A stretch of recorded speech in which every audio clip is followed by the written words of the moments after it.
working on it. How many people do we have in right now? Do you know? Or maybe John? Currently watching, it looks like, it doesn't say right now.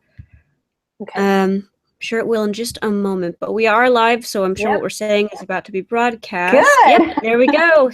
Here we are live. Hello. Everyone hear us okay? We're going to give it a few minutes for people to trickle in and get settled in.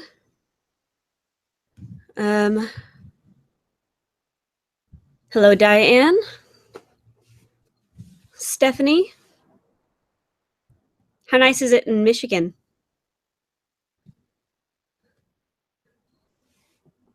Because I know it's definitely really nice right here out in Champaign, Illinois. It's going to be something like 77 degrees today, so definitely a lovely spring day. Hope everyone's having a wonderful Sunday.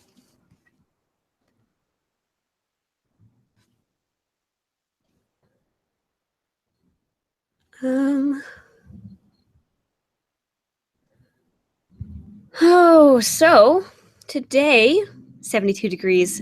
Goodness gracious, that sounds wonderful. I know it's nice out there right now, but it was too loud for this webinar, so I'll have to throw it open again when we're done and feel that nice breeze rolling in.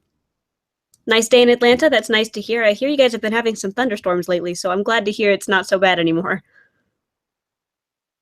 Everyone's having a wonderful day.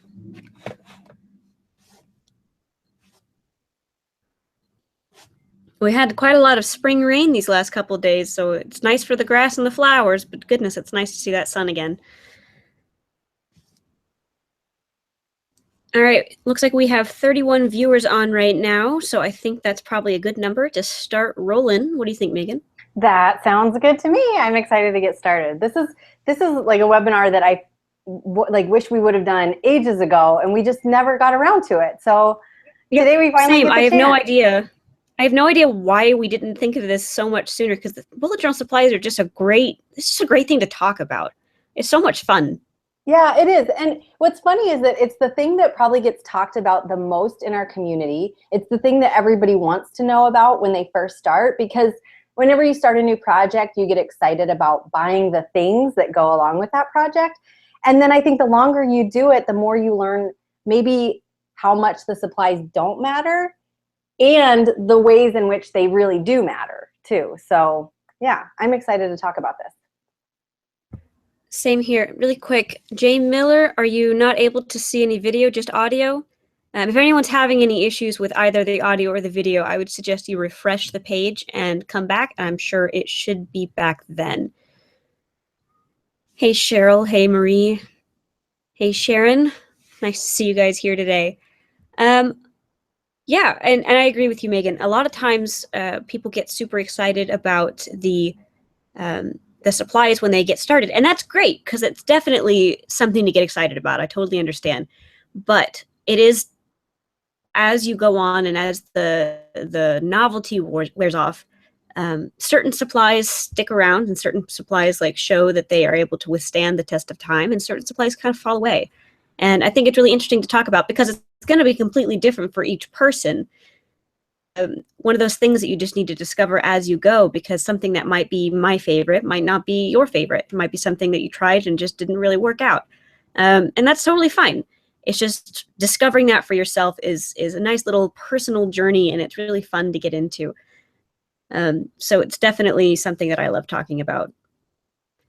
Yeah, I agree too. And especially when we say that the supplies don't matter, that they do matter, I think one of the things that I have found about my own supplies is that I start to feel an emotional attachment to my journal, not because of the thing that it is, or the paper, or the cover, or that the beautiful color that it is. It's not really a fashion accessory or anything, but I start feeling an emotional attachment to it because it really does.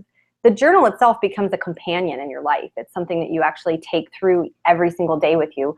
So for me, whenever I find a journal or a pen or some kind of journaling accessory that I really like, I start to feel like that it just accentuates the experience. It makes it so much more enjoyable as I'm going through and spending so much time with this item.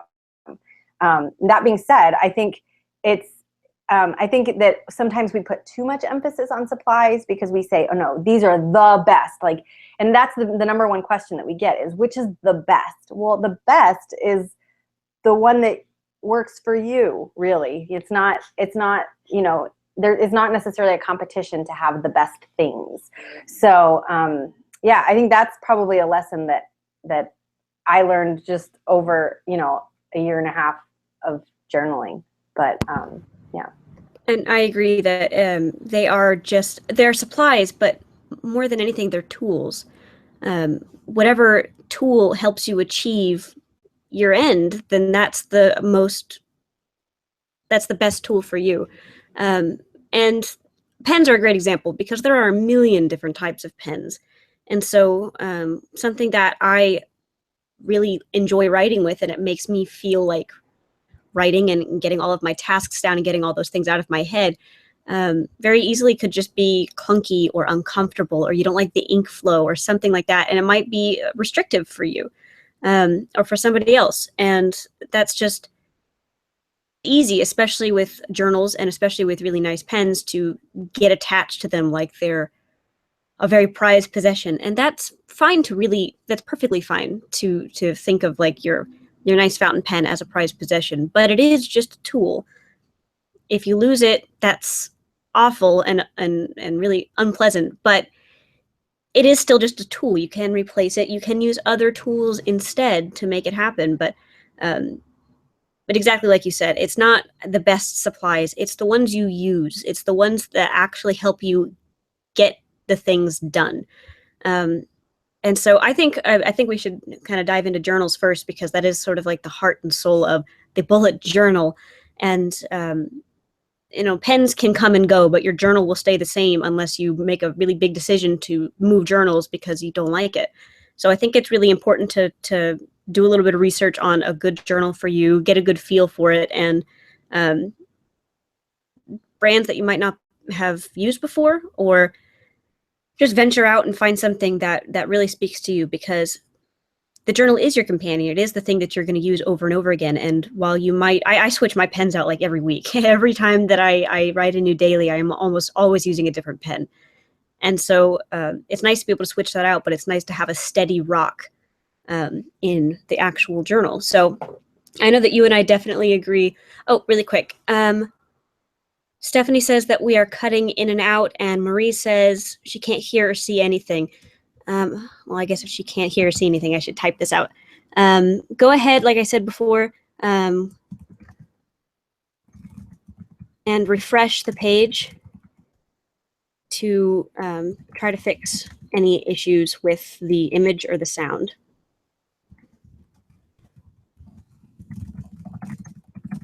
Sorry about the clickety-clack. Oh, there I go. Okay, so shall we jump into journals?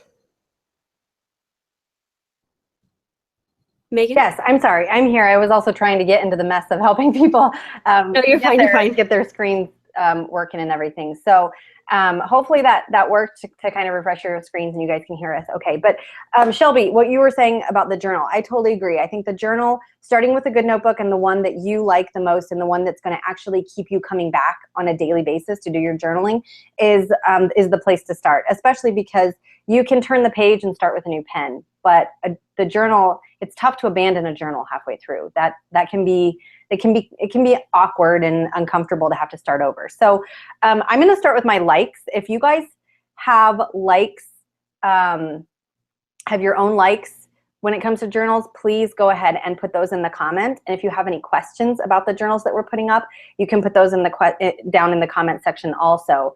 And I know that Shelby had added some links down below for different posts that we have that maybe talk more about these supplies and where you can find them. So I'll start with my likes. The first one I'll show you guys is the Blackwing Slate dotted journal. This one's actually a newer journal. They came out with a dotted version. So this is by the makers of Blackwing pencils, which are like the Palomino ones with these little strange shaped erasers on them. So you might know the brand, just like their pencils are kind of iconic. But part of what I like about this journal is that it has a little pen holder on the side, which I find really handy. It's very functional. It doesn't come with this M on the front. I did that. I got it from like a Heidi Swap foil kit. And I almost said Heidi Klum. But anyway, so and so it's dotted on the end. It has like a little pre-printed index, which I don't use. I use my own version of it. But like I just made my own little few pages of index. And I use this as kind of a writing journal. So, but I have, what I like about it is that the pages are really, really opaque. So you don't get a lot of ghosting in it. So you'll see on this page, I used a really dark marker to make this circle. And then you can't really see it on the opposite page, like through. It doesn't ghost a lot the way some of the more, some of the more common journals do. Like my Leuchtturm actually ghosts quite a bit, which on a daily basis doesn't bother me. But in this journal, I was really happy to have the opaque paper. So that's another one of my likes. I guess that's my first like. This one is a Leuchtturm, but this is the squared version of it. And this didn't make my love pile for a couple reasons. This is an older version. I think that I ended up getting like some kind of old stock when I got this one, because it only has one ribbon marker, and each page of the squared has a date at the top, which for some reason just bugs me. I'm not sure why. Other than that, I really like it, and I think I would have used this one as my default journal if it didn't have that.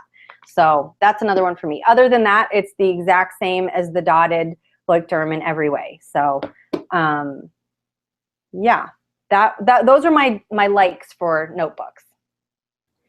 Well, definitely, I have a couple that are. I don't have any duds really with my journals. I have a couple loves and I have a couple of likes. Nothing has really failed me terribly. Things that I have liked in the past that I've used some.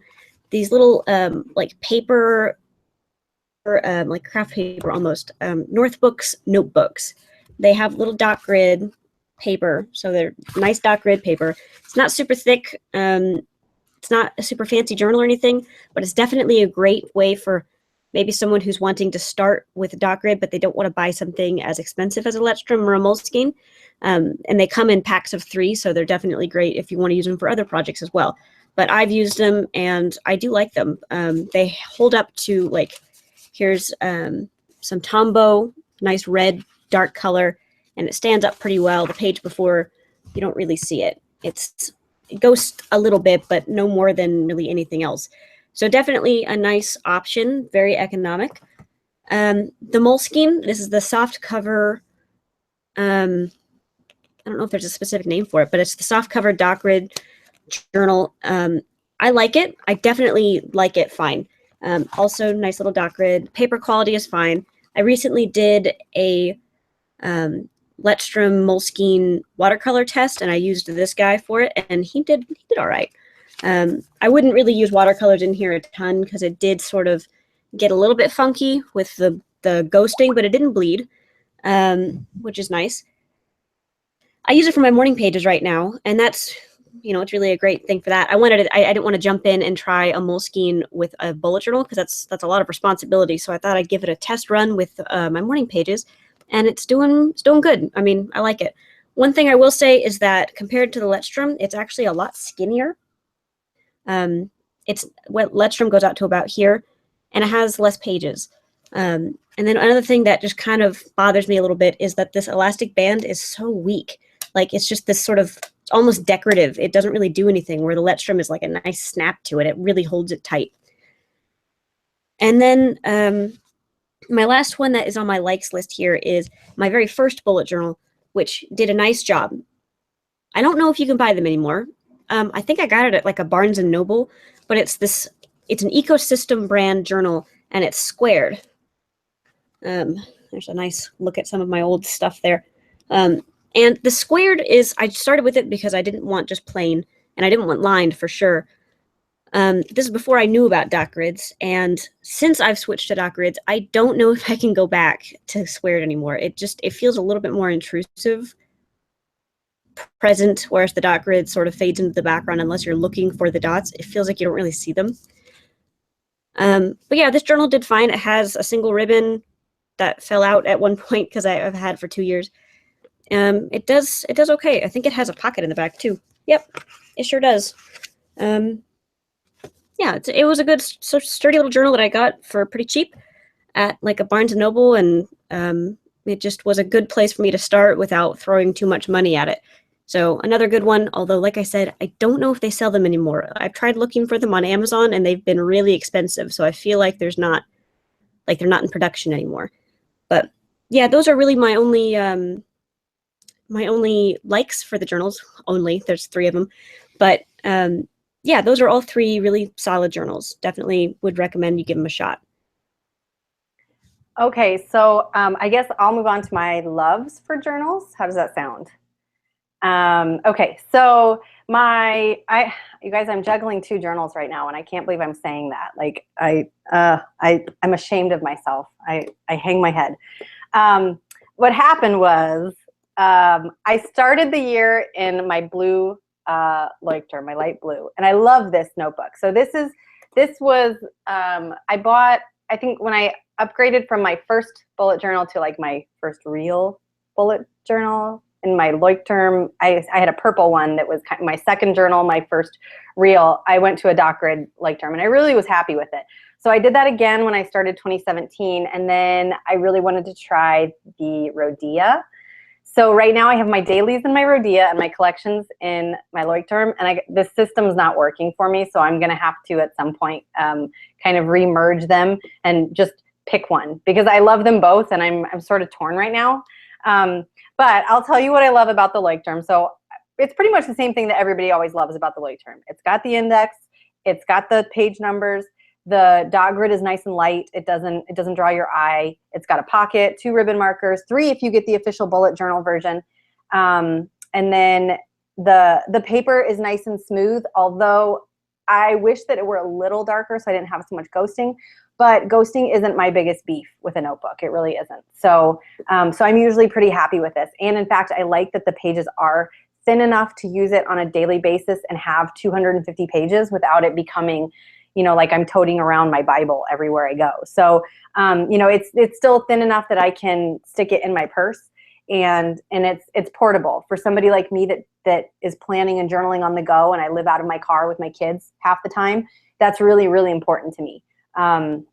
I like having a thin journal planning system, and that was one of the things that attracted me to bullet journaling, was that I could take notes, I could have my planning, I could have, without having to take this entire bundle of supplies with me. So yeah, so the Leuchtturm is kind of I mean, it's a standard in the community for a reason. And then my other love is my Rhodia, which it took me, I had already used Rhodia products, but it took me a long time to try the Rhodia web notebook, and which I have a full review on my website about this notebook if you want to know more about it. But the thing that I really love about this, I'll tell you, it does not have all of the features that the Leuchtturm has. So if you were to stick both of these in like a chart and say this one has this and this one doesn't, it would look like the Leuchtturm came out on top.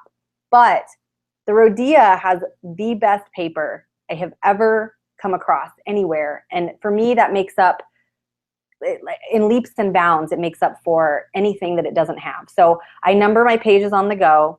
I create my own index in it. And all of those are very, very minor inconveniences for me, because the notebook itself is really sturdy and the paper is unbelievable. So if you're a fountain pen user and you really, really, really want nice paper, you need to check out the web notebook. It's amazing. It only comes in 2 colors, black and orange. And I ended up getting the orange, which I like because it's nice and sunny. But you could always put, you know, a sticker or a cover or something on it if you wanted to customize the color. So this is my other love. So yep, that's it. Sorry, struggled to find my mouse. I also have a love with the Leuchtturm. Not that surprising. Like Megan said, that is a standard in the community for a reason. I actually currently am using 2. I've got my Lemon here, which is my main bullet journal. And I mean, one of the things I really like about it is that it can withstand aggressive watercolor. Like like I said, I recently just did a bullet journal watercolor test because I was really curious how much I could push it and make it happen. But like, for example, this is all done in watercolor, and on the very next page to the opposite side of this page, a full page of watercolor, and it does it fine. Like it does it gets crispy. Like if you hear it here, like you listen to the sound here, it is a little bit might not like that. But I agree with Megan. Ghosting and for me, like this sort of slight warping, I'm not bothered with it. There is some ghosting, especially with some of my darker pens. Like you can kind of see it here. You can see the squares for the next page, but I don't mind. I really think it's fine. Like I like the decor of it, but I'm not that worried about making it look like a perfect piece of art. I kind of like it looking a little bit messy and a little bit lived in. And then I have a dark purple one here, which I kind of just recently started using for kind of scrap notes, I guess. I kind of started, it's funny. Whenever we go out with my friends to bars or something and I'm not really feeling that social, I'll bring my bullet journal with me so I can not be a part of the conversation, so I can just quietly sit in the corner and like play with my journal. But I didn't really like doing that in my main bullet journal, so that's one of the reasons I got this. I also got it for other reasons besides just going to bars. But yeah, I just like having this for jotting down sort of random little things that don't live anywhere yet, or ideas that haven't really been fermented into something. I just like having both of them. And I also love that they come in a million beautiful colors. You can't really beat that. I do really love having the option to get just all these different colors. I'm so sorry to interrupt, Shelby, but No, have you guys seen Leuchtturm is coming out with a color that like changes with your mood? Have you guys seen this? Yeah, I haven't. know. They say it's supposed to be coming out soon. I don't know when it's going to be available in the US, but like they have a picture of like somebody pushing it with their finger and it's changing colors as you're touching it. I'm blown away by this, so I just had to like bring that up. I think that's incredible. That's crazy. So that's I don't know. Absolutely crazy. I didn't know that was happening. Confirm this. If I'm the only one who saw this in my newsfeed on Facebook, you had a dream. Tell me I'm not crazy. Like maybe I dreamed this. I'm not sure because I'm really excited about that. Whenever they come out with a new color, I get really excited. I don't know. But I'm sorry, Shelby. Did you have any? No, more you're fine. That was pretty much it. That was pretty much. Those are the two. Those are the one love of my my notebooks. I have a couple of Rodea soft cover notebooks that I haven't actually unwrapped yet. They're still in plastic, so I can't tell you how they are yet, but they come in really nice colors. So I'll report back on that later.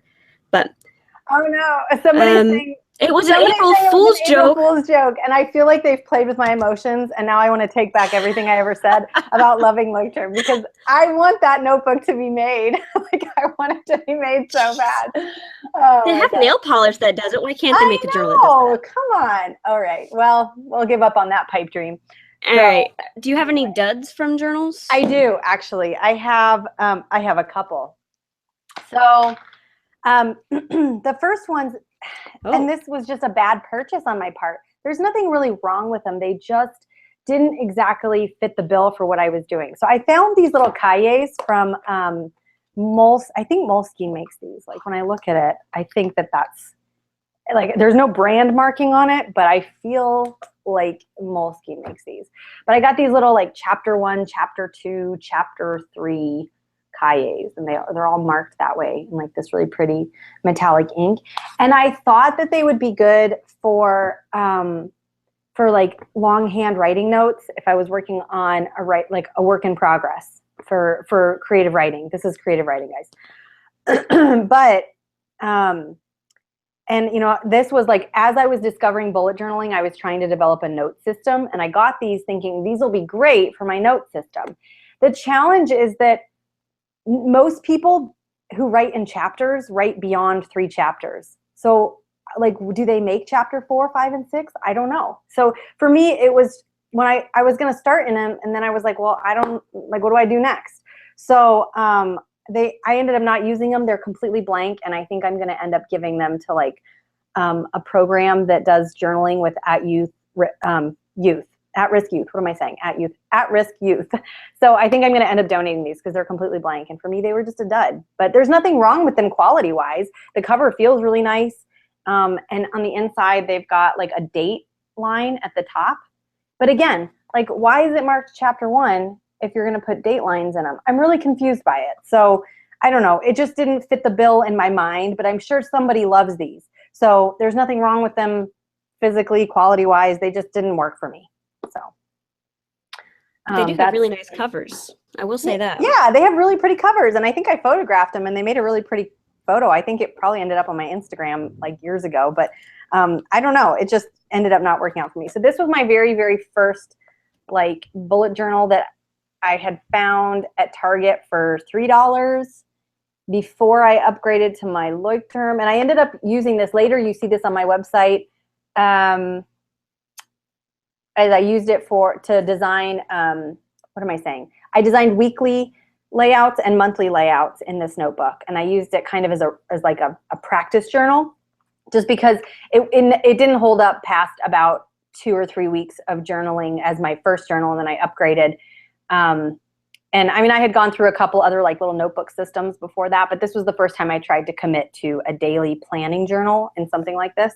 So the pages it's got a glued binding, and the pages just kind of fall out. Like, let me see if I can see, like they're just, oh yeah, one fell out just now. So, okay. So I just tried to turn the page and it fell out. So that's, so I was losing pages left and right, and it just, that's not going to work. So I ended up just using it as kind of a rough journal. But I think that this is a really good example of why you need to invest in a quality notebook before, you know, people will say, oh no, you don't have to buy those expensive notebooks. No, you don't have to buy an expensive notebook. That's true. You need to buy a quality notebook, and you can find quality notebooks that are inexpensive. You don't have to buy some designer brand. You don't have to go have one specially designed just for you, but having one that's quality, that's not going to fall apart, is pretty important. And I learned that very early on the hard way. So this was one of my duds, and that was just, I think I found it in like the $2 bin at Target. Not knocking the $2 bins. I live my life by them, but. And just to interrupt really quick, sorry.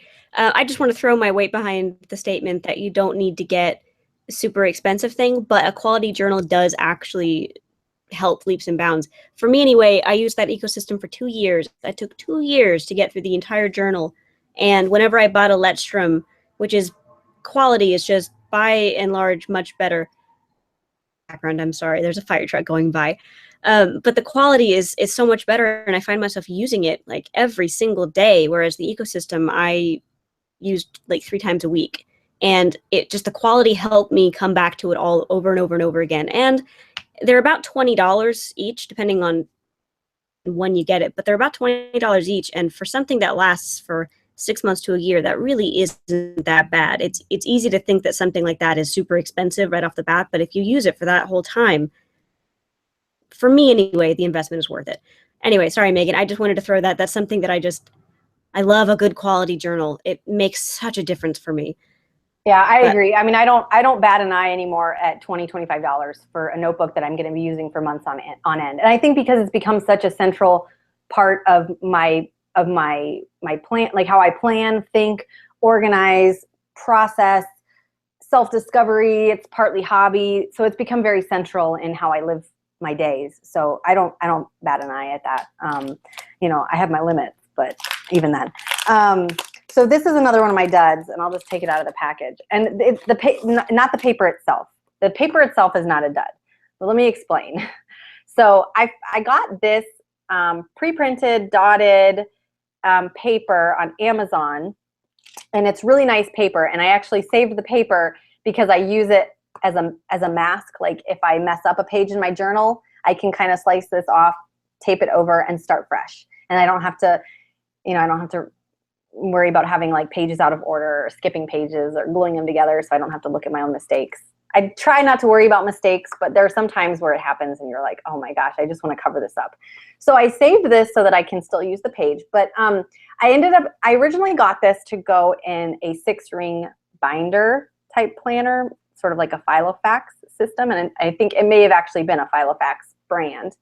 And I ended up giving the planner to a friend because it did not work for me. I tried it for all of a week And in the middle of the week, I switched back to a notebook. It's okay. Like, I think everybody should kind of explore those modular systems, like disc bound, Filofax, just a regular 3-ring binder. Those are all really great options, and some people swear by them. Traveler notebooks, a lot of people love the traveler notebooks because they can separate their daily planning, their collections, you know, important lists or important documents, and I think that's fantastic. I think you should explore them. I discovered that that was not for me. It just, I needed a set index. I needed to be able to turn the pages, and I needed to be able to write on both sides of the notebook without having like a ring get in my way. I think disc bound I might have done a little bit better with. I haven't tried disc bound yet. I plan to eventually. It just didn't work for me. So this was just to illustrate the 6-ring binder Filofax fiasco that did not work for me. But it was a valuable experiment because I learned that about myself. And now I don't have to feel bad about moving collections over to a new journal, because I know that for me, that actually is more efficient than having a modular system that I can move my collections over, you know, just flipping a page. So that's okay. I learned my lesson, but I did save this paper just because, yeah, it's nice to cover mistakes. That's it. So those are my duds notebook wise.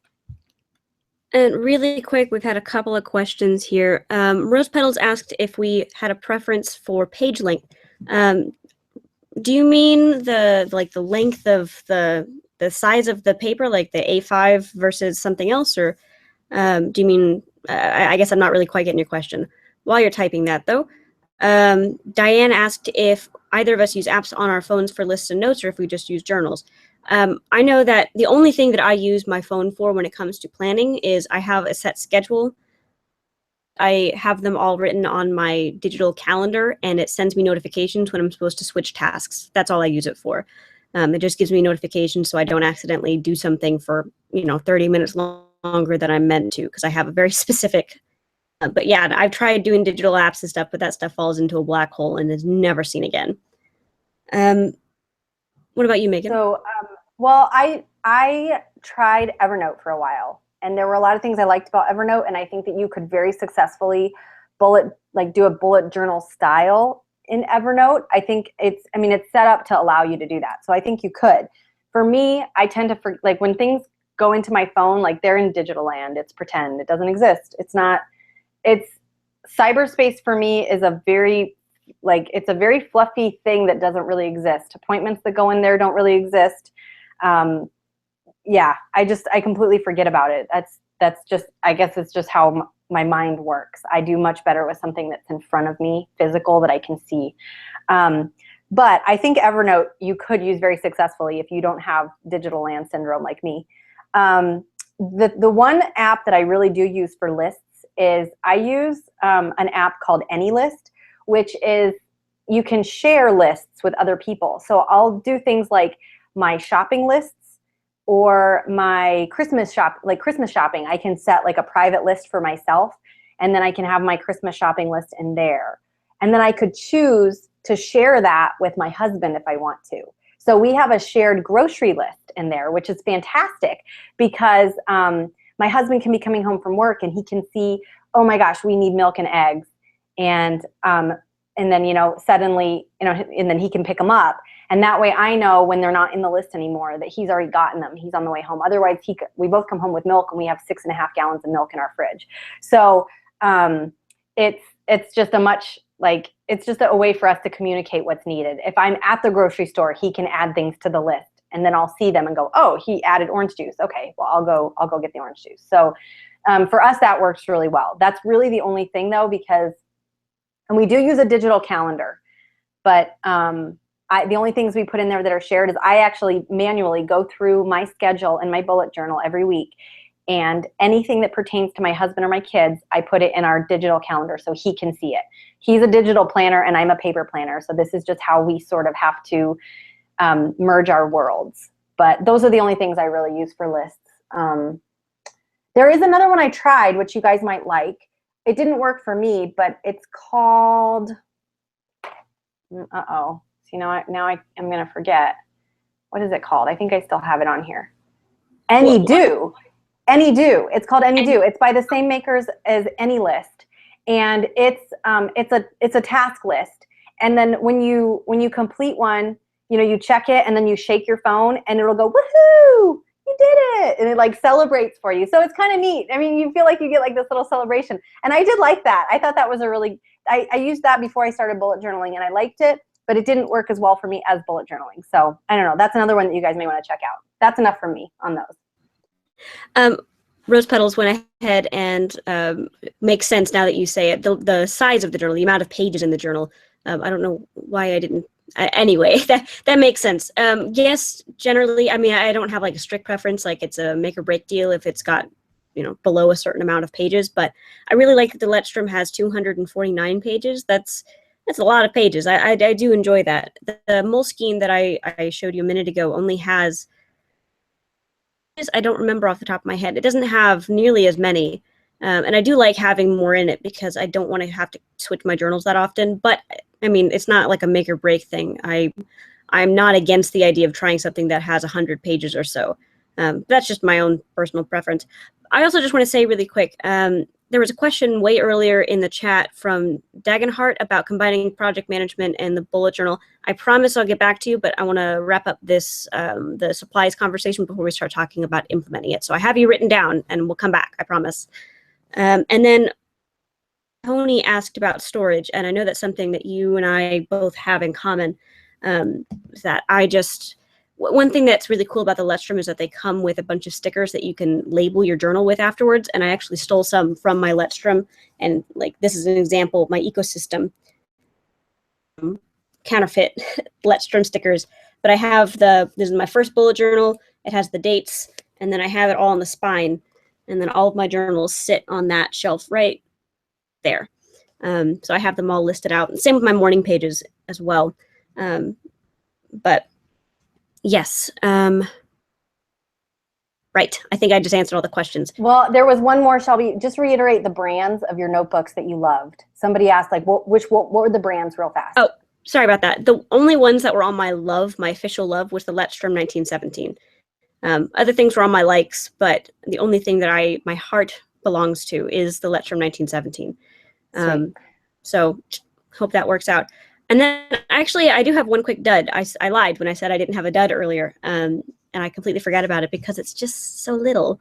It's just this little guy here. This is a little Moleskine.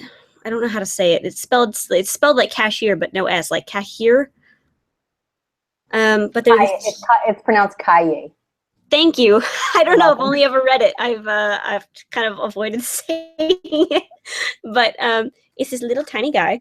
It's just these little sewn. It comes in sets of like 3 or 6. I don't remember. I got this forever ago. Actually, I got these so I could make bridesmaids gifts way back whenever I was planning my wedding, and I had one left over. And they're tried keeping it like for like little collections and tucking them in the back pocket of my Letstrom, but I used literally just one side and then the other side. That's it. That's all I ever used. It was a good idea in theory. There's nothing wrong with the journal besides the fact that it's lined, which just doesn't really sexy to write with, I guess. Lined journals to me are just kind of like, oh, that reminds me of when I was a little girl and I had a diary that I didn't write in. And I always had a bunch of those. So I don't know. It just doesn't really, or it reminds me of school or something. Lined just doesn't do it for me. It just doesn't jive. But yeah, there's nothing wrong with the journals themselves. These little guys, they're kind of nice if you want to keep little tiny notes, pocket notes for traveling or something. But I just never used it. I just still have it because what else do I do with it? But some people use them as like a sidekick. Like that'll be like their out and about journal, and they come home and they can, kind of merge them and. I have never figured out how to make that work seamlessly, so I've never done it. But I know some people do it pretty successfully. So I think we're sort of getting short on time with all of our likes, loves that we have to get through with pens and accessories. So we may want to start on those. Do you want to start with your likes for pens and accessories? I can do that. I'm not gonna give like a full rundown of each one of them because there are seriously dozens. So I'm gonna just do the best I can here. Things that I like. I'm going to keep this in the like pile because it's something I don't really use anymore, but this was something I loved back when I was in college. They're these little, it's the Pilot Varsity disposable fountain pens, and they come in these really nice bright colors. I use them for notes all the time, and they're just little fountain pens like that. And I like them. I don't really use them anymore because I have their pens now, but these were super great for me getting into a little bit more colorful stuff with my bullet journal back in the days when I was afraid to do that.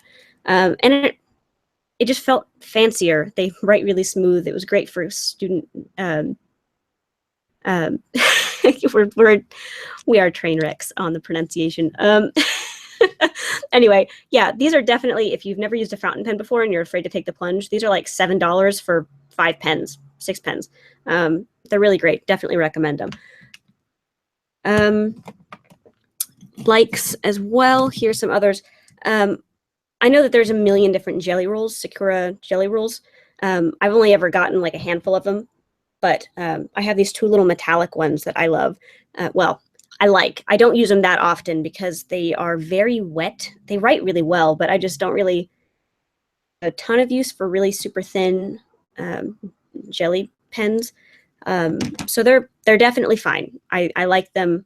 I use them, but I don't use them all the time. These guys here, all beat up. I've had these for years and years. Prismacolor illustration markers. I don't know why I have them in such strange colors. I know they come in a full set, but I only have these 4. They're like these earth tones and then purple. I don't know. They're good pens. Again, this was I used these a lot during my college years whenever I was new to bullet journaling and I was still kind of afraid to use color, so I use a lot of earth tones, and these are really good. Prismacolor is a good brand. I mean, you can't go wrong. Really good. I've had them for years. They haven't dried up yet, so they're just regular little bullet tip pens, nothing fancy. And I think for my last I guess I throw this guy in there. Okay, I'll throw all of my like regular writing pens, nothing special pens in here, just because I don't know. I like them, but I don't adore them. The Pilot G2. I'm sure all of you have had this pen at some point in black or blue or multiple colors. I had them in a bunch of bright, pretty colors like these, but these are a super common pen. They're a great pen, super great. Wrong with them, I prefer sort of nicer pens now, but I still have them. They're great because if I lose them, I will not weep. Nice colors, they write really well, and they're little clickies, which are, some people really like that. And then I'm really a Pilot girl. I don't know if you can tell. There's a Pilot Precise V7. I'm sure everyone has had one of these pens before as well. These are super common. Really, really fine tip. Really nice pen. The reason these are all on my likes and not on my loves is because I rotate through all of these like regular writing pens all the time. And I don't stick with any of them because none of them have like captured my heart. So good pen, definitely solid. They also come in a bunch of colors. I only have them in black. And then here's one of my favorites, although I've actually started sort of leaning towards more fine tip pens lately, super, super fine. But this is a really nice wet pen. It's the Uniball Vision Elite, and it's just really, really juicy black writing. Really glides across the page. Again, great for notes, great for very fast writing. Not great for very fancy writing, but good solid pen for just regular everyday wear and tear. And again, if you lose it, it's not a big deal. All of my, glance around. Yeah, that's pretty much all of my likes. I think everything else falls in a love or a dud. So I'm going to throw this right back to you, Megan. Okay, awesome. So I have pens and accessories here that I like. So the first one I'm going to show you guys is my Pilot Metropolitan. This is a medium nib. So the only reason I don't love this one is because it's a medium nib, which is a little bit thick for my taste. So it's a very fast writing pen. I will say that I like this one when I'm just taking notes out somewhere, that like if I go to a talk or a presentation and I want to take notes and I have to write very, very quickly, this is a good pen because it can keep up. But otherwise in my journal, it's just the line is too thick, the flow is too fast, and I end up getting bleed through with it. So my fine tip Metro is a different story. That one is my love, love, love, love, love, everything, love all around. But so this one is in my like pile. My next one is the Pigma Microns. A lot of people really, really love these pens. They're like, can you guys see that? They're like a little, they're very similar to like Sharpie or Faber-Castell. It's like a fine felt tip ink. These are acid free, so they're good for scrapbooking, and they're archival ink, which a lot of people really love them for that reason. There's nothing wrong with these. They just, I don't know, for some reason I just don't reach for them. They write fine, they're nice and dark, they're very comparable to a Faber-Castell or Sharpie. But for me, and maybe it's because I haven't quite settled on the size that I like of these, that every time I grab for them, I'm kind of guessing on the size, like, oh, is it a 5, is it an 8, is it a 3? I don't know. So anyway, I just never reach for them. And then so yeah, these are likes, not duds, but you know, anyway. Then I have my Faber-Castell. This is a small. When I first started journaling, I really, really liked these. And I loved them. I thought they were great. I still like them. I still use them on occasion. They have the blackest ink that I have ever seen. I mean, it almost, and I think I put this on my supply list even. When I write with these on the page, it almost seems to like float in front of the page. It's so dark. But, and so that makes a really distinct line. And if you like doing a lot of art doodling and things like that, you'll really love these pens. The thing I don't like about them, and the only reason that they're not in my love, is that when I start writing with them, a lot of times they're dried, like they get sticky real quickly. So that like if I try to write with them, like real fast, like they see, like right now, it's not writing right now. You see that? So I'm not sure why. And then I have to like hold it just right and write with it to get it to write, and then it'll be fine. But so that's the only reason they're not on my love. I don't have that problem with my Sharpie pens. So I still, like I said, I still use them sometimes. They don't wow me. They wow me in some ways. So anyway, I just don't, they're not my favorite, I guess. They just don't top my list. I like them, don't love them. Then, but you may love them. I don't know. Everybody's different. Then like the mild liners, I really like these because the colors are unusual. But the only thing I don't like about them is that I always feel like I have to do 2 lines. They're not quite thick enough. Like the chisel tip they're really small. And that's what a lot of people like about them. But for me, they're just a little too thin. So I always have to go back and do a second line, and I get that weird overlap where the ink is darker. It's a little tiny thing, but it bugs me. So I like those, and I still use them a lot. And I use them, I use them when I'm reading or taking notes a lot, and I use them occasionally in my bullet journal to highlight a header or something. And then Tombow dual tip brush pens, which this has nothing to do with these as a pen. If you're really into lettering, these are a fantastic pen. You'll probably love them. The only reason they're in my like pile is because I don't love them for my bullet journal. Because I think that the tip is a little bit too large to get the kind of lettering that I like for my headers. I like something a little smaller. So I really, really like them in general. Just in my bullet journal, I don't use them very often. So other than that, like, and I'm not heavy duty into lettering. I like it and I dabble in it and I have fun with it, but I'm not like a lettering artist. I'm not somebody who studies that as an art form, which a lot of people do and enjoy it, and I think that's fantastic. But if you're more into the lettering, you may love these. You may think that they're, you know, the cat's pajamas. So the next one is washi tape in general is on my like list. So I love the idea of washi tape. I just, for some reason, never grab it. I never put it in my spreads as a decoration. But I know some people who that's their go-to for decorating. So I think that's probably just a personality thing. I have a few, and I use them to tape like flip out guides and things like that into my journal. If I have to tape something into my journal, I'll use them. But for the most part, just for pure decoration, I tend to shy away from them. But I have nothing against washi tape. I like it. I just don't reach for it all the time. Then this is another one of my likes, which I actually use all the time. I wish it were a love because I haven't found anything better. But this is the Tombow Mono Adhesive, Permanent Adhesive Tape. Yeah, something like that. And I think it's meant for scrapbooking. But I found it at Hobby Lobby, I think. and you can get it on Amazon and a bunch of other places. But I think it's really handy for, I just keep it in my purse, and then if somebody hands me their business card, I can swipe this on the back and stick it in my journal, and it will hold the business card there in my journal and keep it from falling out.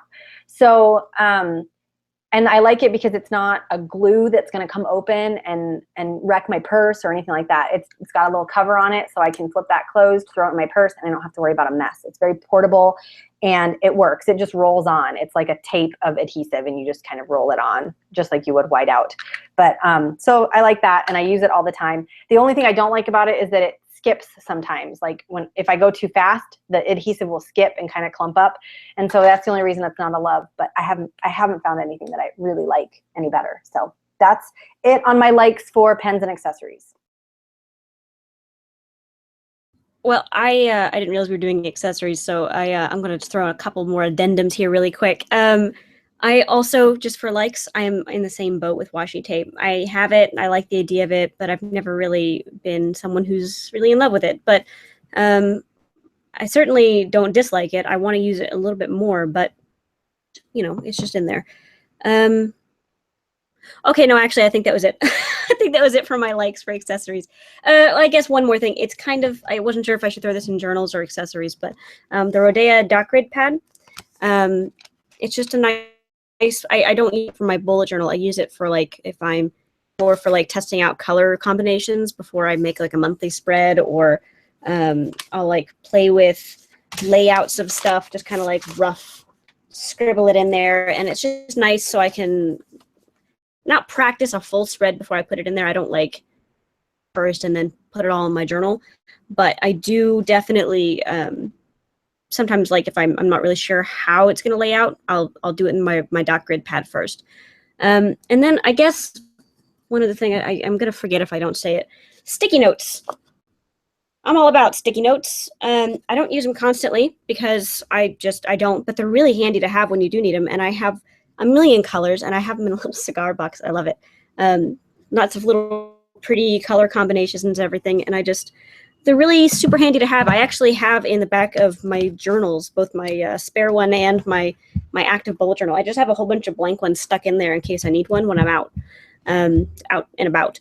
So they're really nice to have, especially when they're not in the screaming neon colors that you always find in offices. When you find them in the sort of soft pastel colors, they're super nice to have and just to add for little notes. Or I use them. The one thing I use them for on a consistent basis is my memories page. I will, instead of lettering out every memory as it happens, I'll jot it down on a sticky note, and at the end of the month, I'll sit down, take the sticky out, and then write them all out really nice. So that's it for my likes, and then I guess it's time to go on to, are we doing duds or loves first? Hearts, gotcha, cool. Let's jump in. Stettler fine tip, Stettler tripless fine liners. I don't know why I said that wrong. Stettler tripless fine liners are a love, love, love. I don't usually like having like lots of decoration with fine tip pens, but I love having the versatility of having a million different colors because I have the 36 set. And so what I do for my habit tracker, for example, I can pull that out really quick. For my habit tracker, I use them almost exclusively for that, but I do occasionally find other uses for them. But I use my fine tips to color in my habits. And especially now that I have the 36 set, that enormous set of colors, I pick 10 colors and rubber band them together, and then that's my color set for the month, so I don't have to use the same colors as I did before, which is the rainbow set. I just really like these. They're super versatile. They're really, really fine. If you like doing super fine decoration, they're great for just little things on the side or borders or whatever. I don't tend to use them for that, but these are a workhorse, man. These are great. The fine tip Metropolitan, I don't really use it in my bullet journal that often, but it's because I use it mostly for my morning pages. But just generally for writing, I don't bring it with me because it's kind of it's like my morning pages pen. But it's a fantastic pen, highly recommended. And on the subject of fountain pens, I just got like 3 days ago a Noodler's Ahab fountain pen, which is a nice thing. It's got a whole big belly full of ink, so it lasts a lot longer than The it's got really nice colors. My only complaint is that it smells really plasticky, and I'm just kind of hoping that it's because it's new and it'll go away on its own. But I also really like that you have to, it doesn't pull off. That's on my pen wish list. So. Yep, it's definitely, my only complaint is that it smells a bit weird, and I'm just hoping that that goes away. Microns, the Sakura microns, while it may have been on your likes list, these have my steady pen boyfriends since high school. I used to do a lot of art in high school, and I had a set of microns that had a big range of sizes. And I have that same set, and they only in the last year or so started to get a little bit dry and a little bit that need to be replaced. We're using them for years, not just for art and aggressively using them for art, but for using them in my bullet journal because they were one of the nicer sets of pens that I had right off the bat. And so the fact that they've lasted that long is just, you know, fantastic. And one thing I really like about them is that I can lay down a line, watercolor over it, and the line it's waterproof. It's not going to bleed or feather out because of the water. Yeah, and I feel like those don't dry out nearly as fast as the Faber-Castells, which are really like the only other comparable pen in that category would be like Faber-Castell and Micron to me are sort of like the two you would go for, and I think the Microns hold up better over time. My Faber-Castells, for some reason, the tips dry out, and then I can get them started again, but then they dry out again real fast if I don't use them within 5 minutes or so. I'm not sure why. Microns don't seem to do that. No, they're really steady. They're really, really steady. One of my other absolute favorites, and I use this constantly in spreads and for lettering and everything, is the Pentel Pocket Brush pen. And that's like it's like bristles on a brush. It's not like a nylon tip like the Hambos, but it's really, really dark. I think this has gotten a little bit more wet. It's giving me a little bit more ink than it used to way back in the day. The brand of my sticky notes, Diane, is just regular Post-it notes. You can get them in a bunch of different color sets. But yeah, I use this thing in everything. I use them in my dailies. I use them for the boxes on my calendar constantly. It's just a really great pen, and it's really cheap. And it's refillable. It's not a disposable pen. You refill the cartridge. A couple other brush pens that I use on a regular basis are the Tombow, I'm going to butcher this, Fudineschi pens, hard tip and soft tip pens. They're just little nylon, like petite brush tip pens. They're super, super great, especially for the bullet journal because they are so small. You can write really small stuff in there. Great to have. Anything else over there? I guess I have one more it's very much like the soft tip Tombow Fudineschi, and it's mostly in Japanese. It's the Zebra brush pen. I wish I could tell you the specifics, but honestly, I just can't read Japanese and I don't remember. Another really great small brush pen. Sorry, I'm kind of speeding through these, but I'm realizing the time. I have multiple sets of Tombows. I have the secondary colors, which I really like, the bright colors, which are a great starting point, and then I have my grayscale, which is nice for shading and shadowing and everything like that. Making lots. Just these all the time for headers in my bullet journal. I just really like, I use them constantly. And like Megan said, they're a great entry-level brush pen for anyone wanting to get into brush lettering. And they don't bleed or anything. And the Letstrom paper anyway handles them really well. So does the North Books, actually. Is there anything else? Oh, these aren't technically pens, but I use them like pens all the time. My Pentel Aquash water brush pens. They are just brushes with water in the barrel. And you just squeeze the barrel and comes out into the tip of the brush, and I'm able to use them with ink, with watercolor, obviously, and the Letstrom handles them very nicely. So so that's it for the pens, and then I guess I'll just speed through the accessories really quick. This is one of those that I think everyone should have, and that is a little ruler. I use this little metal, I'm going to drop it, this little metal cork-backed Westcott 6-inch ruler, and I use this thing all the time for setting up spreads and getting things all laid out nicely in my bullet journal. And sorry if I'm going to pronounce your name wrong, Kershal, I'm sorry. But I don't use stencils. I measure things out with the ruler, and then I freehand them almost all of the time. Megan might use stencils and she might be able to recommend any, but I don't actually have any. So, yep, I'm sorry. I can't actually jump into that, so I don't really know. And then for other accessories that I love, I don't really use this a ton in my bullet journal, but it can absolutely be used as a whiteout. It's Dr. P.H. Martin's Bleed Proof White for lettering and that sort of thing, but it's a really, really nice, thick, opaque, liquid whiteout, I guess, that you can use. And then you guys know me, I use watercolors all the time. So I'm going to run through those really quick, and then I promise I will move on. I know that we're short on time. So I started out using the Prang, and this is definitely a great thing to jump into and start with because it's super, super cheap. And nice bright colors, standard. I use them a lot for my my beginner stuff. But as I started getting more into it, I started getting nicer supplies, and I have gotten Dr. P.H. Martin's watercolors, liquid watercolors, and I stick them in this palette here. And I have been using these all over the place, and they work really great in my bullet journal. And whenever I'm wanting if anyone's curious how I do the gold, this is this palette right here, the gold Fine Tech palette. It's got these 6 beautiful colors and 1 silver, and I use them constantly. They have a real sheen. They don't just have like some fake looking thing. They use the same pigment as eyeshadow. So definitely fantastic. I love, love, love those. I'm going through them, burning through them really fast compared to all my other old watercolors. So if you are interested in those, then there's a link on my Supplies page, and you should definitely check it out. I have a lot of people asking me about that one.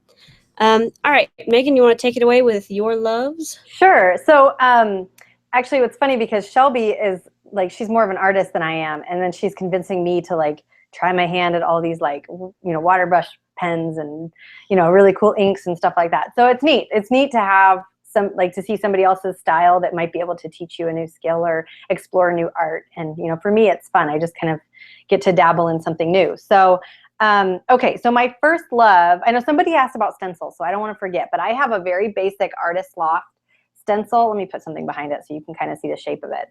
But, and that's all it is. It's very, very simple. And I just keep this one because it's the perfect shape to keep in my journal pocket in the back.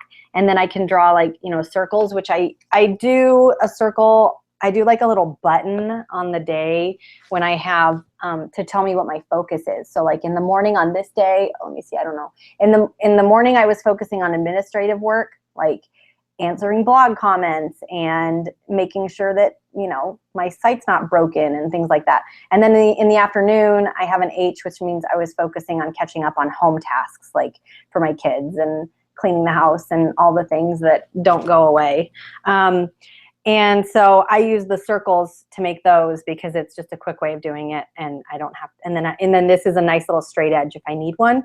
I have a couple of other rulers that I like better than this for a ruler because it's really soft. But in a pinch, this is nice because I always have what I need and it's in the journal. So that's really the only stencil I use.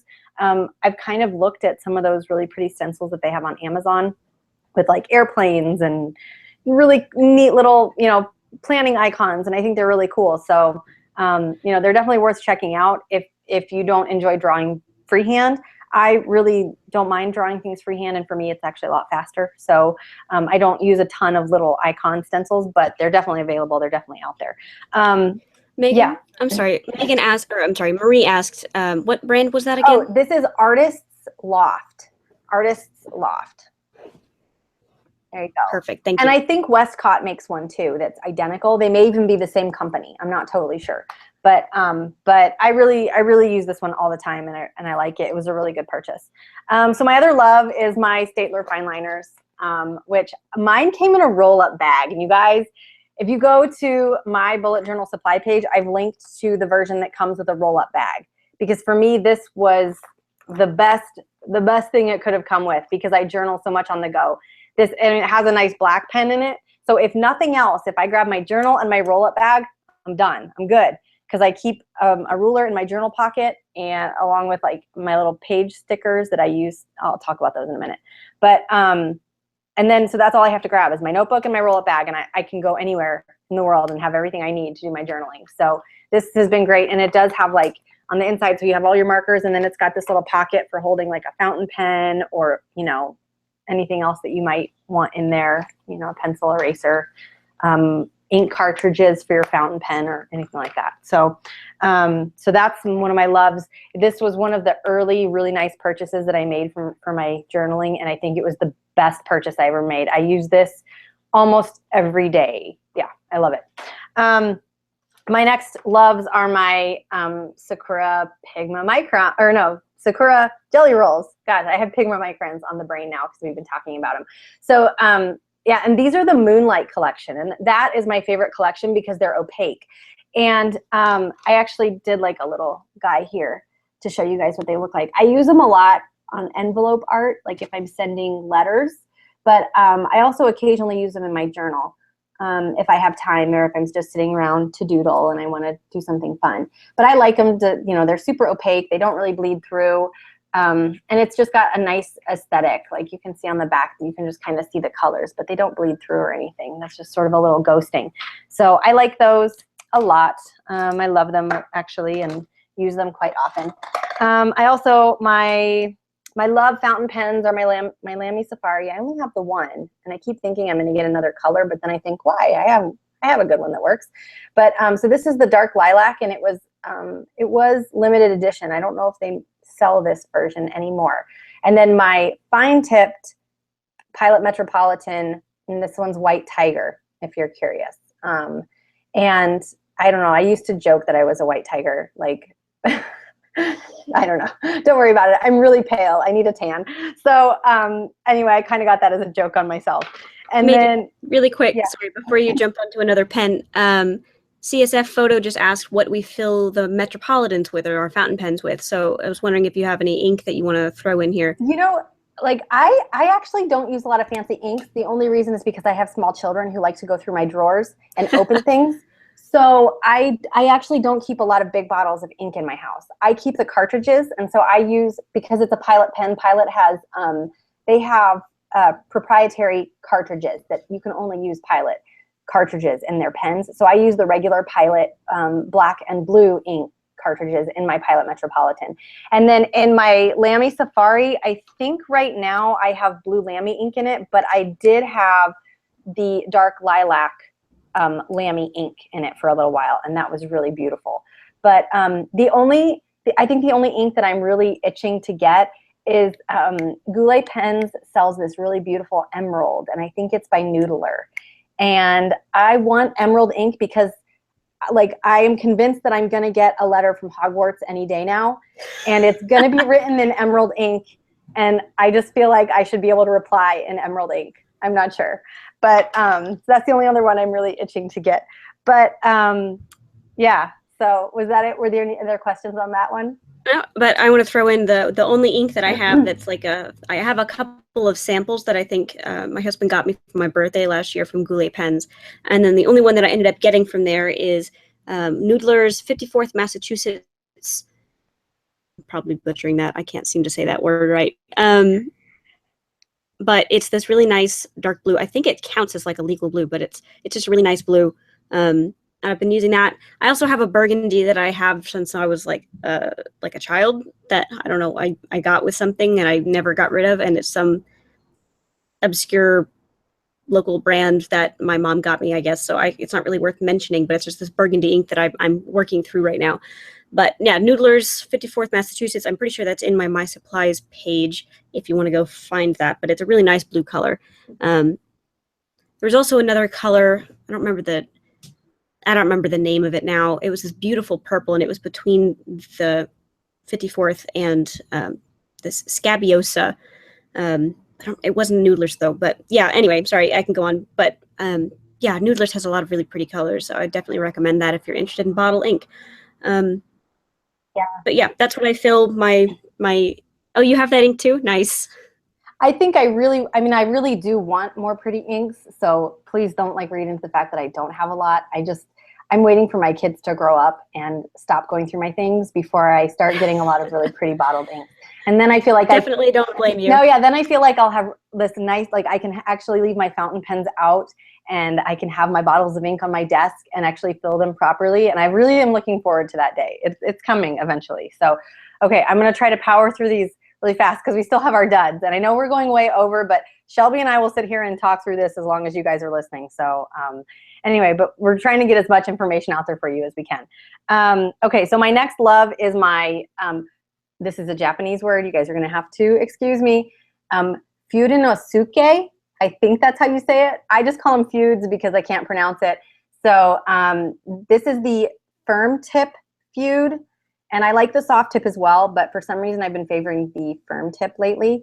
And I think that this is a really nice little brush pen for making headers in your journal, just because it's a little bit smaller than the Tombow. So if you like a finer header, if you like a finer lettering style, this is a nice one to get. If you like a thicker one, then I would say that the dual tip Tombows are better. So this is also by Tombow. This is just the feud version rather than the dual tip brush pens. So anyway, I love these, and I can't seem to keep them around. I end up throwing in my purse, and then I can't find them, and then I order like 10 more. Anyway. My Sharpie pen, this is kind of my standby pen. I always have a dozen of them in my purse, and it comes also in like a thicker version. So like the colors are inversed on this one. So this is the thick one, and this is the thin one. Thick, thin. I use them both. The thin one for me is better for everyday bullet writing, task writing. This one to me is a little bit better for headers and maybe doodling because it's a little bit thicker, but I like them both. Just experiment and see which line you like better, but I really love them. And they're a lot less expensive than a lot of the art pens you're gonna get, but I will say that one of the things that may bother people about the Sharpies, it doesn't really bug me as much, but some things that people may not like about them is that the ink doesn't stay as black over time as some of the archival ones. So if I flip back to an early page of my journal, I can tell the difference if I've used my Sharpie ink or if I used one of the archival art pens. But for me, that's not an issue, but it may be for you, so I felt like I had to mention it. Then my Energels. I know a lot of people will talk about like the G2 as kind of one of the go-to gel pens. For some reason, the G2 just never really did it for me. But I had a reader who suggested the Energels to me, and I love, love, love Pentel Energels. I think they're amazing. This is the blackest ink that I've been able to find in a gel pen, and I really like it. And the purple is the prettiest purple ink that I've found in like other than like a fountain pen ink that I bought that ink specially for the color. But this is a really beautiful purple gel pen, and I use it a lot in my journal and for letter writing. I think these are great pens. I also really love the Pilot Friction erasable gel pens. So these are not like old gel pen or old erasable pens that you remember from when you were a kid, like they were all goopy and weird. No, these like they go on like a gel pen and then they erase with heat. So you can actually erase them with a hair dryer, and then if you want the ink to come back, you can stick it in the freezer and it comes back. I really, really love these. The only one I don't like, and I'll talk about it in a minute, is the black one. But I love the colored ones, and I use these for my schedule. So I can write out like my blog schedule of all the posts that are going up on my blog. I can write them out a month in advance. And then if I change my mind, I can just erase it and rewrite it, and it's no big deal. So I think for scheduling or anything that might change, these are a really good idea in your journal, or if you're afraid of mistakes, which don't be, but I am too, so I understand.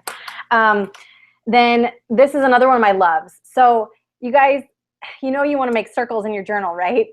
And I went through like 3 or 4 different compasses before I found one that I really liked. And I like this because you stick this whole thing down on the page, and then it has all these little holes right here. So you can pick how big you want your circle to be, and then you put your pen in there and you just swivel it, and that makes your circle.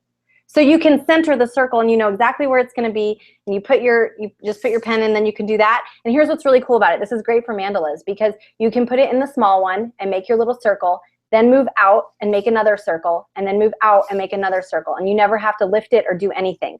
So I really love this little circle maker. And this is linked in my bullet journal supplies in my main supply list. But like I said, I went through a couple different compasses before I found one that I liked. And this one's really, really nice. I love it. It does stick a little bit sometimes, and then you just kind of have to like move it with your finger and get it going again without lifting your pen. But I really like this one. Then I use these little circle dots all the time to label my page edges. So like, I'll show you an example. So like I categorize my pages. So like I have my little guide, and I show this all the time. So you guys have probably, if you've been to these before, you've seen me talk about these, but for anybody who hasn't been to one of our webinars before, so like you can tell I have like colors on the page edges. Let me find one, a page that has a dot. There's one. See that purple guy right there? So that's my edge label, and I can actually line them up with these and then see what category. If I can look at all of the pages in that category, I can just flip through and I'll find all of them real easily. So I use those all the time. Here's the real bummer, guys, so these are, I bought these on Amazon, and they're not available right now. So I like these because of the pastel colors. You can use, and 1,000 companies make little dot stickers. It's not that big of a deal, but I really liked these colors, and they're not available right now. But you can find similar things on Etsy from people who make their own stickers, and they make them in different shapes and colors and all kinds of things. But I really, really like these.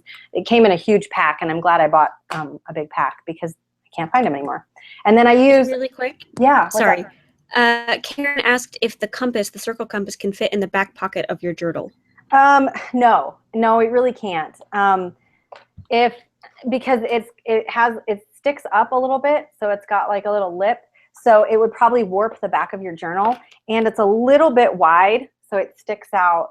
You can see there. Do you see how it like sticks out just a little bit if I were to stick it in the back? So you might be able to, if you just sort of sandwiched it in with your elastic band, but it's not going to fit elegantly. So just be aware of that. But yeah, that's probably the only downside to it. Did that answer your question? Okay. Then the next one is graphite paper, which I talked about this. If you have something that you need to get into the journal and you don't want to cut it and paste it, something like a map outline or something that's real detailed, and you really want to get the dimensions right, you can print the image and lay it on top of graphite paper and trace the image, and it'll transfer the image into your journal. And then you can, go over it in ink or whatever you want. So this is a really handy trick if you're not maybe great at drawing, or if you have to do something really detailed and you want to get it into your journal right. So that's a really handy trick. You can buy graphite paper anywhere, at any art store, in the sketching section, or on Amazon. They have it really cheap. So I usually just buy it wherever it's handy. So those are the last of my loves for pens and accessories. And Shelby, I don't know if you want to go ahead and give us your duds. I think that's what everybody probably came for, is the duds. So we want to try to get to them. Well, I hope that it's not too disappointing. I really don't have that many. Most things that I try that don't really end up working out end up in my likes sort of section. Like I still use them from time to time, but I don't hate them. So it's not a whole lot here. And also all of them kind of have their own good reasons. So I don't know.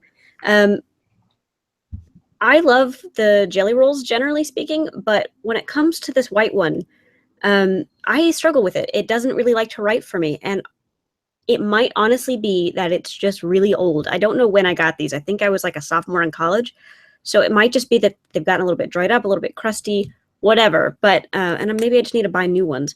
Well, lately, honestly, when I've been needing something really bright white, I've been using the Dr. P.H. Martin's Bleed Proof White. But have been, they just don't really seem to write for me. They just kind of like, they give me like a single little like scrape of white, and then I have to like fiddle with it and like lick the end and then try again. It's not worth it. This might be a bit of a surprise for you or for anyone else. Faber-Castell is a complete dud for me. I got these three at a local art store. And I want to say that I got them from a local art store where they were selling individual pens that people, as they were shopping, could take the tips off, test them out. So that might be the issue here. It might be that I didn't get them brand new, that they were fiddled with before I got them. But these three, all three of them, I got Pastel Pit Artist pen in this warm gray and this lovely turquoise. And then I got a big artist pen, big brush in black. The ink is great. The ink is very bold and beautiful and great. All three of these tips are frayed. Every time I try to lay down a line, it gives me those little tiny baby lines like right next to them, and it looks terrible. It looks awful. And I really have tried to love them. I've tried to bring them into my pen family, but they just perform so badly. And And I like to give them the benefit of the doubt. I know a lot of people like Faber-Castells, and these are all brush pens, by the way. Any sort of like normal tip pens, I don't know, they might be fine.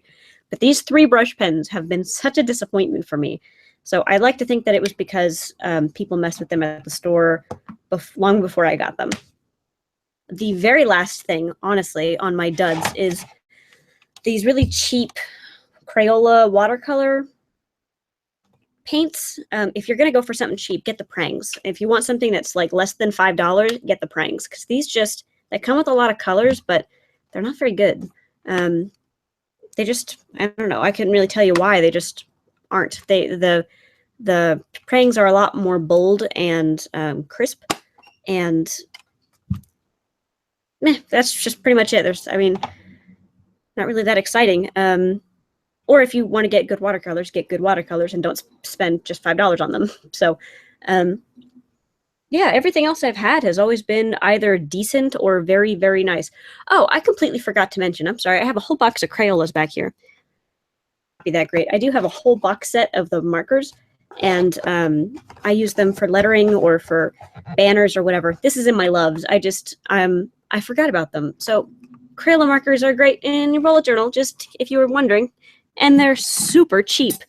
Super, super, super cheap. So if you're wanting something that's really bright and you don't mind how thick they are, Crayola markers will see you through. That's really all I have on the duds and on everything, honestly. I'm looking around my desk seeing if I forgot anything. Pretty much it. So what duds have you got, Megan? Well, I do have a few duds. They're not a huge deal, but so I already talked about my dud notebooks, and we talked about those. But for my accessories, the black friction pen was a dud for me. It's almost, throwing it at myself. It's almost gray.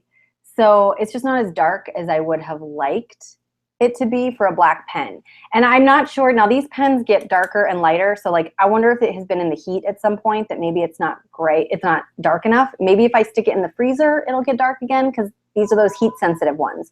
So I may try again with it, but for me, it's been a little bit of a dud just because I like a really, really black ink if I'm going to use a gel pen. So this one was a dud, but like I said, I love the colors. So I'm divided on these. But it is a really good option for people who are afraid of making mistakes. And if it doesn't bother you that the ink isn't super black, then it may not be an issue. It's not light gray or anything. It's dark gray, but it's just not black. The other dud that I have is I bought this. This is by Tombow, and this is like an aqua adhesive, and it says it's for paper crafts. So I bought it thinking it was for paper crafts and I could use it to paste things into my journal. And I put this like little test paper together for you guys. Maybe you can see that in the light. Do you see how wrinkled it is? Like I pasted it to itself and there's so much wrinkling. Like I'm just having a hard time understanding how it's for paper crafts because you can see the glue lines. So it really bothered me and I never use it in my journal because of that wrinkling. So I went to that, what I talked about earlier, the dry line adhesive.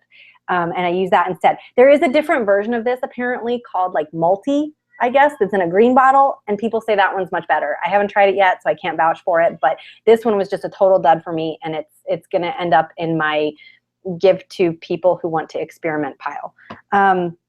Then this one's kind of strange because I love Sharpie pens. These would not be a dud for me if these are the Sharpie art pens. I found them at Target and they were labeled as Sharpie art pens. And so I thought I was getting a new and different pen from Sharpie.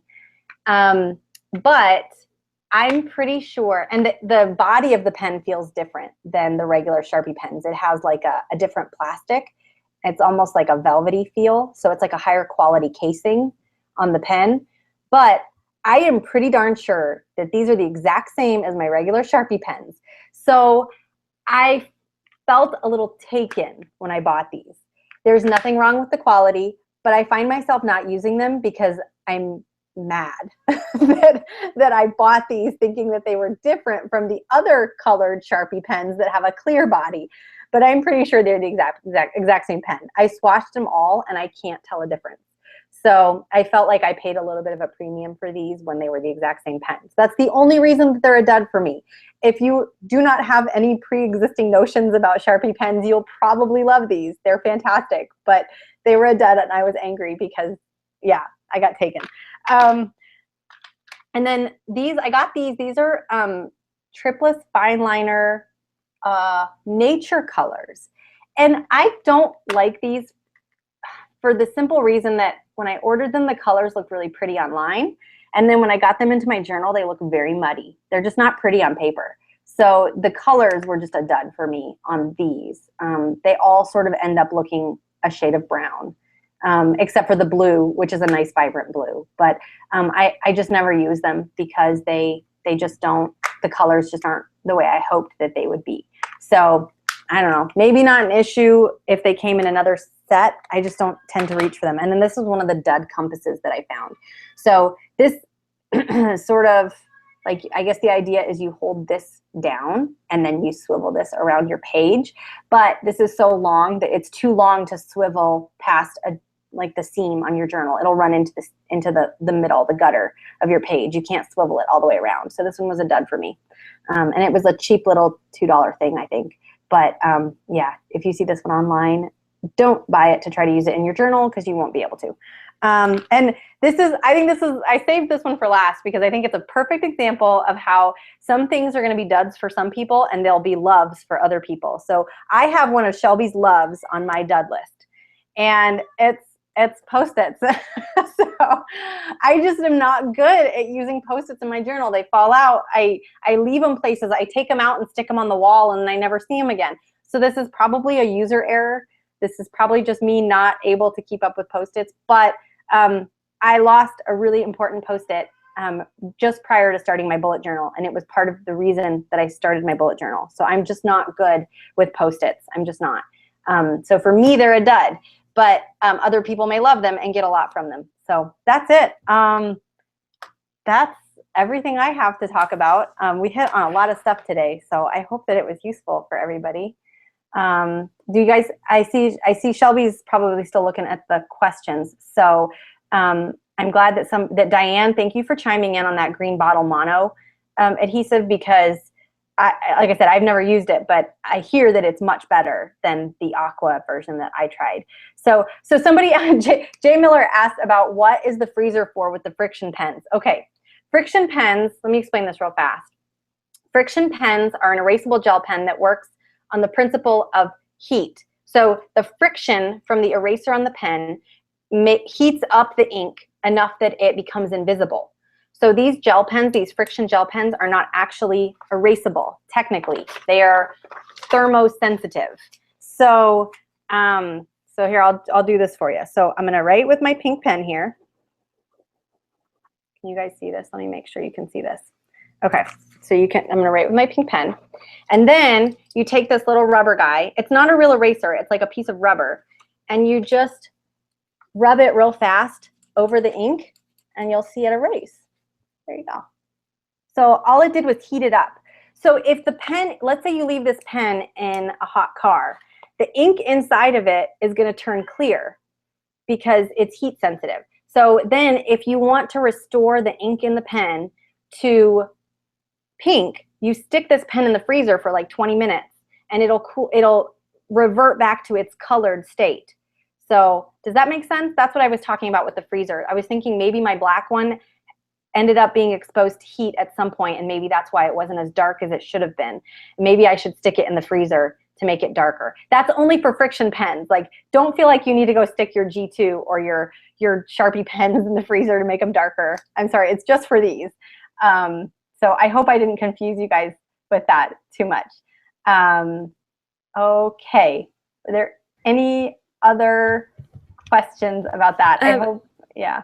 CSF Photo asked a minute ago about if there's a decent watercolor that's between super, super cheap prangs and something much more expensive. And I answered them in the comments, but I just wanted to show you I have it here. And I haven't mentioned it because I haven't actually really used this in my bullet journal yet. I just got it like last week, but I got it for my bullet journal so I can travel. I'm going to be doing some traveling for work soon. So I wanted to have a little watercolor guy to bring with me, but it's just this little pocket thing. I think it was like $15, maybe $20. And it's got some nice colors in there. It's got 16 colors. It's got a little tiny brush in there. It's got some things that I can pull out and mix the colors. It's nice. Just a little guy. Nice color. I'm sorry. That's a Winsor & Newton little palette. I got it from Amazon. nice little palette. And does anyone else have any questions? Yep. And then also really quick, someone asked a question way in the beginning, and I don't want to get too far into it because it is a little bit off topic, but I did promise that we would answer it. Someone asked about how to use the bullet journal with combining a project management. Basically just collections, I think. Dagenhard, I don't know if you're still in here with us, but just if you're trying to do project management with your bullet journal, just maybe use the sticker method that Megan has, and mark every page that you use planning for your project management with that sticker so you can easily find them. Index heavily, make sure you keep everything together, and just write lots of collections on separate pages and do something, color coding, stickers, sticky notes, whatever, to mark it as separate so you can flip to it really easily. There's a lot more in-depth stuff that we can get into with that, but that's kind of a whole other discussion. But I would definitely suggest collections. I think with the original system, writer Carol suggested that using like hashtags or something, like you write like a hashtag on the bottom of the page for that collection group, so you can sort of like hashtag them all together throughout. Yeah, he sort of ended up threading them almost in that way. And yeah, and a lot of project managers have recurring tasks that they have to deal with. So Kim from Tiny Ray of Sunshine has a really great method on her website about how to deal with recurring tasks. So if you have a lot of that happens like on a monthly basis, you have to reach out to, to potential clients or something that's going on with your project. She's got some really good tips on there. And then you can break them down into, recurring monthly, recurring weekly, recurring daily. And then that way you don't have to recreate those lists every day. You can create, like you create the list once essentially, and then you have, a column for each day of the month, and you can just check them off as you go. So that's another really useful resource. And that was tinyraysunshine.com. Yes. So she's all over the place, so I'm sure you can find her no problem. But I think that covers, I think we have everything. That felt like, that ended up going a little bit longer than we expected, but that felt like we covered everything. We've got all of our likes, our loves, our duds, our pens, our journals, our accessories, everything. So did anyone else have any more questions before we go ahead and close out this wonderful webinar? I'll give you a few minutes to those out really quick. Yeah, I'm really excited. I mean, there's several things that I've recently gotten that I haven't really gotten a chance to run through the ringer, like the Rodea notebooks, the new fountain pen, to get into those and to try them out a little bit more. We were just talking before we went live with the webinar that, maybe getting a couple extra things of washi and trying some new things soon. So yeah, I wish it's funny because like I always want to buy washi tape because and I know like somebody mentioned using it the way I use my edge stickers, like just using the washi tape as a sticker. That's a really good use for it because I keep feeling like I find really cute washi tape and I want to use it. I just am not in the habit of using it. I just don't. So it's definitely something to play around with and experiment with and have fun with it. But yep. Yeah, I think we had, anyway, you guys are awesome for coming. Yep, it's been so many people. Yeah, this has been probably the biggest webinar we've ever had. So I really appreciate everyone coming and participating, asking great questions, and just being here and watching. This has been really great. If you want to see more of these in the future, or if you want to see more of the content on my channel, please like and subscribe to my YouTube channel. The button should be right there. And obviously, please go to our Facebooks, our Twitters, whatever. Follow us all over the place. We have all different kinds of stuff going on all the time, and we would love you to be a part of that. And so I know that Megan and I are both going to be traveling to go to a conference, so we're going to see each other in person again, which is going to be really fun later this month. So that's going to be a blast. I'm sure you guys are going to get lots of in-depth behind-the-scenes stuff on that. And we, by the way, this is something that we were going to mention with the last webinar, but since there were technical problems, we never really got around to it. But this webinar has been something we've been doing for several months now, and we definitely want to keep things interesting and fresh and exciting for you. So if you have any suggestions at all for content, for ways to structure the webinar, for ways to do the webinar, by all means, please comment in the YouTube section down below when this web chat or when this webinar is over. If you to put it in the live chat over here, then it's going to be it's going to vanish after the webinar is over. So if you have any ideas, then please just comment down below and we will look at that and we would love your input. Dagenhart, that is tinyrayofsunshine.com. I'll type it in for you here really quick. Megan, do you have any parting words? I'm sorry, I was typing that in for them. I was typing in Tiny Ray of Sunshine. I'm sorry, my cat is, she's all over the place. No, I don't have any parting shots. I think my cat is telling me it's time to eat. My kids, I hear them out there going, Mom, are you done yet? So I have to get off. Everybody's been amazing. Thank you guys so much for coming. I'm so glad that I got to come and be a part of this. And I am always thrilled to be a part of anything with you, Shelby. So this is always one of the best parts of my month. So me too. I love it. So anyway, thank you guys all so much for listening to us and being here and just being a part of this great thing that we do. So yeah, that's it from me. Thank you guys very much. And we'll see you guys later.